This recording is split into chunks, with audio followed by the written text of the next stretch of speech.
नमस्कार, आप देख रहे हैं मनी 9 और मैं हूं आपके साथ विशाल शर्मा। देखिए, रिजर्व बैंक ऑफ इंडिया ने हाल ही में रेपो रेट के दर में कटौती की, 0.25% का रेट कट किया। इसी के साथ कई लोगों को खुशी भी हुई कि जैसे उनका अगर होम लोन है, एजुकेशन लोन है, तमाम तरह के जो लोन है वो थोड़े सस्ते हो जाएंगे, यानी ईएमआई कम हो जाएगी। लेकिन इसका दूसरा पक्ष ये है कि उनको जो कमाई हो रही थी बैंक के एफडी से, उसमें भी तगड़ा डेंट आ सकता है। यानी जो बैंक है एफडी की रेट्स को कम कर सकती है। अब आपके फायदे की खबर है, इसलिए हमने सोचा कि इसको और आसान भाषा में समझने की कोशिश करते हैं। आपके पास बहुत कम समय बचा है या नहीं, इसको भी जानने की कोशिश करेंगे। तो चलिए इन सारे सवालों का जवाब लेते हैं कि क्या कौन सा बैंक सबसे ज्यादा आपको एफडी का रेट दे रहा है, ये भी जानेंगे। तो इन सारे मुद्दों पर बात करने के लिए आज हमारे साथ प्रवीण सर जुड़े हुए हैं, वरिष्ठ आर्थिक पत्रकार हैं। Over to you sir. तमाम खबरें आ रही हैं कि रेपो रेट कम कर दिया गया, लेकिन ईएमआई तो कम हो गई सर, लेकिन हमारी जो दूसरी सोर्स ऑफ इनकम था कि 10 लाख 15 लाख का एफडी करा दिए, उससे जो महीने की आमद हो रही थी वो कम अब आने लगेगा क्या सर?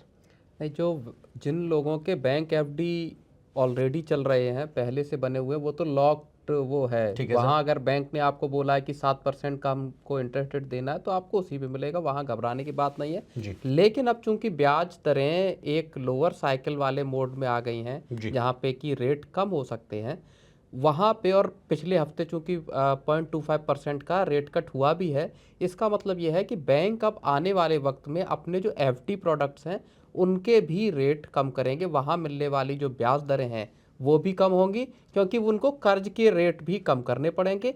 हमेशा कर्ज की दरों और डिपॉजिट के रेट्स में एक डिफरेंस होता है, कर्ज की दरें ज़्यादा होती हैं, वहीं का जो स्प्रेड इसको बोलते हैं, उसी से बैंकों को एक तरह से कमाई होती है। तो अब कुछ वक्त में जैसे ही बैंक जो आरबीआई का रेट कट है उसको पास ऑन करना शुरू करेंगे, तो उसका एक असर आपके इन्वेस्टमेंट पर भी पड़ सकता है। और इसीलिए जो लोग एफडी कराने की सोच रहे थे, उनके पास हायर इंटरेस्ट रेट पे एफडी कराने का अब एक बहुत कम समय बचा हुआ है, जहाँ पे कि आप इसमें लॉक इन करा सकते हैं। अदरवाइज आपको फिर कम ब्याज दरों पर एफडी करानी पड़ सकती है। सर, आप जो कह रहे हैं कि बहुत कम वक्त बचा हुआ है, क्यों, क्या मैं आपसे समझना चाहूंगा कि आरबीआई ने जो रेपो रेट में कट कर दी, तो उसके बाद क्या बैंक के पास क्या तुरंत वो अपना जो रेट्स है वो कम कर देंगे या उनके पास भी कुछ समय रहेगा? नहीं, समय तो रहेगा, जाहिर सी बात है। कुछ हफ्ते हो सकते हैं, एक हफ्ता हो सकता है, 2 हफ्ता हो सकता है। बैंकों की एक कमेटी होती है जो पूरी उनकी एसेट्स एंड लायबिलिटी को देखती है, उसकी मॉनिटरिंग करती है, वहाँ पे फैसले होते हैं। उसमें इसको लेके, एफडी के रेट्स को लेके उनको क्या डिसीजन लेना है, कितनी लिक्विडिटी है, इन तमाम पहलुओं पर जब डिस्कशन करने के बाद बैंक इस चीज़ पे आता है कि वो कितना रेट ऑफर कर सकता है किसी एफडी पर। जी। तो चलिए, अगर आप भी 8 से 9% का ब्याज पाना चाहते हैं एफडी पर, तो कौन से बैंक हैं जो सबसे ज्यादा ब्याज ऑफर कर रहे हैं, उसके डिटेल्स भी दे देते हैं प्रवीण सर, क्योंकि हमारे पास आज 3-4 सेगमेंट मैंने खोज कर निकाला है। जैसे स्मॉल फाइनेंस बैंक्स, ये आपको अच्छी खासी रिटर्न दे रहे हैं। तो अब कौन कौन से बैंक्स कौन से ब्याज दर दे रहे हैं, कितनी अवधि के लिए दे रहे हैं, वो हम आपको समझाने की कोशिश करें, कितना इंटरेस्ट आपको मिलेगा।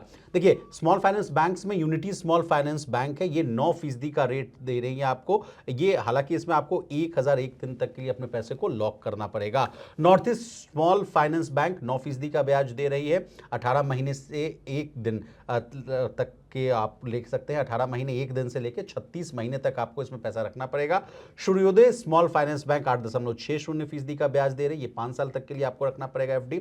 ईएसएएफ स्मॉल फाइनेंस बैंक 8.38% का दे रही है, इसमें आपको पैसा 888 दिन के लिए रखना पड़ेगा। जना स्मॉल फाइनेंस बैंक 8.25% और उत्कर्ष स्मॉल फाइनेंस बैंक 8.5% का इंटरेस्ट जो है वो दे रही है। अब कौन से बैंक, दूसरे बैंक्स आपको क्या रेट्स दे रहे हैं, ये भी जानना बहुत जरूरी है। प्राइवेट सेक्टर बैंक्स में आ जाएं तो बंधन बैंक जो है 8.05%, 1 साल तक इसका लॉक इन पीरियड है। RBL bank 8%, yes bank 8%, IDFC first bank 7.90%, DBS bank 7.50% का जो रेट्स है वो आपको ऑफर कर रही हैं। इसके अलावा अगर आप अपना पैसा भारत के बैंकों में ना रखकर अगर आप विदेशों में रखना चाहते हैं, तो वहां आपको कितनी फीसदी का ब्याज मिल रहा है वो भी मैं बता दूं। डॉश बैंक जो है 8% का इंटरेस्ट दे रहा है आपको। Standard chartered bank 7.50%, HS BC bank 7.50% का। अब इसी के साथ पब्लिक सेक्टर बैंक्स कितने ऑफर कर रहे हैं ये भी जान लीजिए। सेंट्रल बैंक ऑफ इंडिया 7.5%, हालांकि आपको पैसा जो है 1111 दिन तक के लिए आपको रखना पड़ेगा। Bank of Maharashtra 7.45%, bank of India 7.30%, Punjab and Sind bank 7.45% और कैनरा बैंक 7.40% का जो रेट्स है वो ऑफर कर रहे हैं। अब सर एक सवाल मेरे मन में आ रहा है कि तमाम लोग कहते हैं कि एसबीआई, पीएनबी और तमाम तरह के जो पब्लिक सेक्टर बैंक्स हैं उनमें अगर पैसा हम लोग एफडी में डालते हैं तो वहां 6 से लेकर 7% तक के या 7.5% के आसपास का ब्याज मिलता है। इन बैंक्स में अगर पैसा लगाएं तो ये जो है आंकड़ा सीधे 6-7 से बढ़कर सीधे 9-10% तक हो जाता है। क्या वजह है सर, ये पहले आप समझाइए हमें। नहीं, वो आप जो सवाल पूछ रहे हैं कि जो स्मॉल फाइनेंस बैंक्स हैं इनमें ज़्यादा कैसे ब्याज मिल रहा है, दूसरा जो प्राइवेट सेक्टर के बैंक है वहाँ भी थोड़ा सा ज़्यादा आपको ब्याज मिलता है सरकारी बैंकों के मुकाबले, ये चीज़ बताऊंगा। लेकिन एक ट्रेंड यहाँ ये देखिए, जितने आपने बैंक बताए हैं चाहे स्मॉल फाइनेंस हो या दूसरे बैंक हो, वहाँ पे जो ऊंचा इंटरेस्ट रेट आपको मिल रहा है वो बहुत ज़्यादा अवधि के लिए नहीं है। अधिकतम जो देख रहे हैं वो 3 साल तक के लिए, 1 साल की अवधि, 3 साल की अवधि, इस ड्यूरेशन में आपको ज़्यादा ब्याज मिल रहा है। वजह उसकी ये है क्योंकि 3 साल के भीतर फिर ब्याज दरों का सिनेरियो क्या होगा, ब्याज दरें किस रूप में आएंगी, क्या और नीचे चली जाएंगी। तो बैंक चाहते हैं कि एक सर्टेन अवधि के लिए 2-3 साल तक के लिए आपका वो लॉक इन हो, उसके बाद ब्याज दरें फिर से अगर और नीचे आती हैं तो बैंक रेट्स को और कम कर सकते हैं। तो एक बार बैंक पे अगर आपका पैसा लॉक हो गया तो बैंक की मजबूरी होगी कि आपको उसी रेट पे ब्याज दे। अब आपने दूसरा सवाल पूछा कि ये जो स्मॉल फाइनेंस बैंक हैं या जो दूसरे बैंक हैं ये ज़्यादा ब्याज आपको ऑफर कर रहे हैं, जबकि जो बड़े बैंक हैं वहाँ पब्लिक सेक्टर बैंक है वहाँ पे आपको कम ब्याज ऑफर हो रहा है। देखिए उसकी 2-3 वजह हैं। एक तो बड़े जो बैंक हैं, आपके सरकारी बैंक हैं और बड़े बैंक हैं, उनके पास जब आपका पैसा जा रहा है तो वहाँ पैसा सेफ है आपका। उनकी जो क्रेडिट रेटिंग है वो ज़्यादा अच्छी है। और दूसरी बात यह है कि उनके पास फंड्स को इकट्ठा करने के लिए कोई बहुत ज़्यादा क्राइसिस नहीं है, उनके पास ऑटोमेटिक आपका पैसा पहुंचता है, लोगों का भरोसा होता है इन बैंकों में, तो वो वहाँ ज़्यादा पैसा लगाते हैं। जो स्मॉल फाइनेंस बैंक है बेसिकली वहाँ पे एक रिस्क का फैक्टर है, वहाँ पे एक इस बात का डर है कि आपने जो पैसा लगाया क्या वो आपका सेफ रहेगा। हालांकि सेफ है, आरबीआई के गाइडलाइंस के मुताबिक चलते हैं ये बैंक, सरकार की नज़र रहती है, लेकिन फिर भी वहाँ पे पैसों के साथ आपके रिस्क थोड़ा ज़्यादा है। और इसी वजह से इन बैंकों को डिपॉजिट्स मोबिलाइज करने के लिए ज़्यादा रेट ऑफर करने पड़ते हैं। और यही वजह है कि जब इनको जो कॉस्ट ऑफ फंडिंग है जो बाहर से कर लेते हैं वो भी महंगा मिलता है, तो इसलिए ये बैंक ये भी सोचते हैं कि अगर हमको लोगों से पैसा मिल जाए मान लो और 8% का उस पर ब्याज चुकाना पड़े, वो ज़्यादा बेहतर है अगर आप बाहर से लेते हैं कहीं से फंड्स और वो आपको थोड़ा ऊंचे रेट पे मिलते हैं।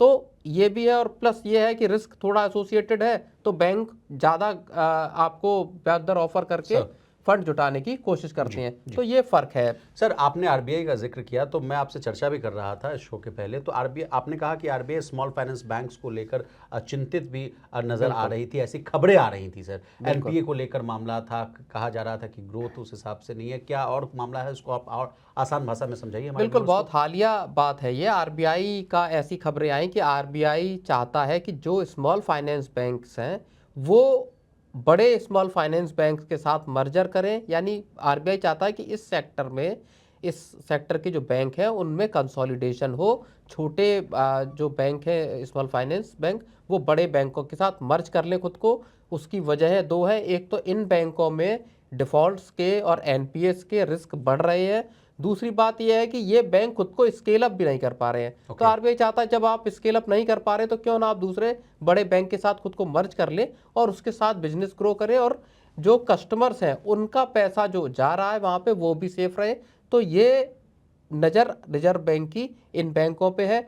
माइक्रो फाइनेंस बैंकों का जो माइक्रो फाइनेंस इंस्टीट्यूशंस हैं उनका हाल हमें पता ही है, वहाँ पे किस तरह के स्ट्रेस वाले हालात बने हुए हैं। जी, अब मेरे 3-4 सवाल हैं सर, उसका हम आपसे जवाब लेना चाहेंगे। पहला सवाल है कि क्या एफडी में जो निवेश करना होता है, प्रवीण सर, इन्वेस्टमेंट होता है, वो क्या सुरक्षित होता है? इसी के साथ मैं आपसे ये भी जानना चाहूँगा कि भारत सरकार हमारे एफडी पर कितना सिक्योरिटी, कितना सिक्योरिटी जो है वो देती है, ये भी आप बताइए। नहीं, देखिए सेफ तो पूरी तरह सेफ तो कुछ भी नहीं है इस दुनिया में। एक चीज़ दूसरी बात यह है कि बैंकों में पैसा बहुत हद तक सेफ इस वजह से है कि वो आरबीआई के या सरकार के नजर बहुत में जल्द में। गहरी कंट्रोल रहता है उस पर, और उनके लिए नियम कायदे कानून बहुत सख्त हैं।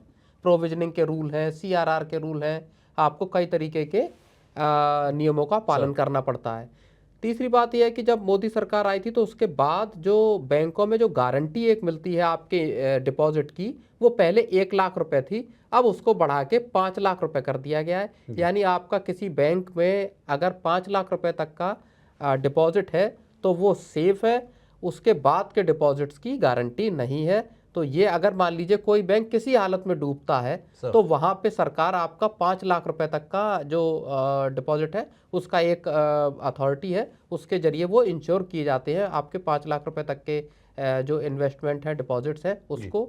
तो वहाँ तक का आपका पैसा सेफ है। हमने यस बैंक में देखा था, हमने और भी पीछे कुछ बैंक देखे थे जहाँ पे कि बड़े क्राइसिस आए, यस बैंक में मोरेटोरियम लगाना पड़ा था, आरबीआई को फ्रीज करना पड़ा था, ऑपरेशंस को आरबीआई ने बोर्ड को अपने कंट्रोल में लिया था। तो वो खतरे बैंकों के साथ बने हुए हैं। हालांकि भारत का बैंकिंग सेक्टर बेहद मजबूत है और आरबीआई का रेगुलेटरी कंट्रोल बहुत सख्त है। जी, हमारे व्यूअर्स के बीच में एक और सवाल रहता है सर उनके मन में कि क्या एफडी पर मिलने वाला जो ब्याज होता है सर, क्या उस पर टैक्स लगता है या नहीं? तो इसका मैं हालिया इसको जोड़ना चाहूंगा इस प्रश्न को बजट से भी। सर, सरकार ने सीनियर सिटीजन्स के लिए जो वो है कि ब्याज मिल रहा है आपको एफडी पर, उसमें उसकी लिमिट को बढ़ा दी, 50,000 मिलता था उसको 1 लाख कर दिया गया। क्या आप इसमें और कुछ वैल्यूबल पॉइंट्स जोड़ना चाहेंगे? बिल्कुल, वो सरकार ने बढ़ा दिया और उससे उसका देखिए असर क्या पड़ेगा। जो सरकार का एक डिसीजन है कि आपको 1 लाख रुपए तक आप पे टीडीएस नहीं लगेगा, तो उसका असर ये है कि अब सरकार की जो बैंक है वहाँ पे जो सीनियर सिटीजन्स है उनका पैसा और पार्क होगा। बैंकों के सामने पिछले 1-1.5 साल से डिपॉजिट मोबिलाइजेशन की एक बड़ी मुश्किल रही है। अभी भी जो बैंकों की जो लिक्विडिटी है वहाँ पे बैंकिंग सिस्टम में उसमें स्ट्रेस है, उसमें उतना लिक्विडिटी है नहीं जितनी बैंकों को जरूरत है। बैंक चाहते हैं कि सीआरआर में और कटौती हो जिसके जरिए लिक्विडिटी ईज हो। तो वो जो रेट कट वाला मामला है, बैंक उससे अभी पूरी तरह से खुश नहीं है। बैंक चाहते हैं कि और लिक्विडिटी बढ़ाई जाए बैंकिंग सिस्टम में जिससे कि वो क्रेडिट ग्रोथ को बढ़ा सके। सर, मेरा अब नेक्स्ट सवाल है कि क्या एफडी में निवेश करने का ये सही समय है? क्योंकि आप देखिए कि मार्केट में भी थोड़ी सी जो हलचल है, वोलेटिलिटी है जो बढ़ी हुई है, सोना जो है अपने ऑल टाइम हाई के आसपास है, रुपए में गिरावट है। तो ऐसी सब तमाम जो सवाल जो है आम व्यूअर्स के मन में भी आती है, इन्वेस्टर्स के मन में आती है। तो चूंकि आप वरिष्ठ आर्थिक पत्रकार हैं सर, लोग आपको सुनना चाहते हैं, तो आप बताइए क्या ये सही समय है? और एडिशनल बेनिफिट तो आपने बता ही दिया सर कि ज्यादा मिल रहा है आपको। नहीं, बिल्कुल, ये देखिए, ये इस सवाल का जवाब इस बात पे निर्भर करता है कि आप रिस्क लेने की हैसियत आपकी कितनी है। अगर आप ज़्यादा रिस्क उठा सकने की हैसियत में हैं तो आपके पास म्यूचुअल फंड्स हैं, स्टॉक मार्केट है, उसके ऑप्शंस हैं। लेकिन फिर भी ये कहा जाता है, जो जानकार है वो कहते हैं कि आपका एक हिस्सा आपका फिक्स्ड इनकम में रहना चाहिए, यानी एफडीज वगैरह में, स्मॉल सेविंग स्कीम्स हो गई, वहाँ पे आपका रहना चाहिए। अब चूंकि ब्याज दरें इस वक्त तक पीक पे अपने पे थी और जो सारे बैंक्स थे वहाँ पे उन्होंने ज़्यादा ब्याज देने की कोशिश की, तो ये मौका, अगर जो लोग चाहते हैं कि वो एकदम सेफ सिक्योर्ड रिटर्न वाले हिसाब में रहे, भले कम रिटर्न मिले लेकिन उनका पैसा सेफ रहे, वैसे लोग इस मौके को भुना सकते हैं। अगर अगले कुछ दिनों में या हफ्तों में रेट डिपॉजिट्स के कम हो, उससे पहले वो एफडी में खुद को अपना पैसा लॉक इन कर सकते हैं। तो एक मौका जरूर है। बाकी रिस्क कैपेसिटी कितनी है, आपके फाइनेंशियल एडवाइजर की सलाह क्या है, उसको देखकर सुनकर उसके बाद ही फैसला करें।